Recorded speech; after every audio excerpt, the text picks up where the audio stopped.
Kahit gaano ka kabisi o pagod ngayon, sulit na huminto sandali at maramdaman ang mga biyaya ng Diyos. Maglaan ng ilang minuto, sabay tayo sa panalangin na ito para maramdaman mo ang kapayapaan at katahimikan sa puso mo. Panginoon, salamat po dahil tinuruan mo akong pahalagahan ang kaunting biyaya na galing sa iyo kaysa sa kayamanang walang basbas. Nawa matutunan kong maging kontento at magpasalamat sa bawat biyaya, maliit man o malaki. Tulungan mo akong manatiling matuwid at tapat sa iyo, sapagkat alam kong ang tunay na kayamanan ay kapayapaan sa puso at ang iyong presensya sa buhay ko. Makontento tayo sa kung anong meron tayo at huwag nang maghangad ng higit pa sa inaasam. Salamat sa pangalan ni Hesukristo.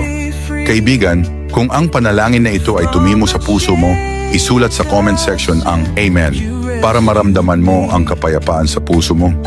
Huwag kalimutang ibahagi ito sa mga mahal mo sa buhay para maramdaman din nila ang init ng biyaya. Sabay nating ipasa ang kapayapaan sa puso upang mas maraming tao ang makaranas ng pagpapala.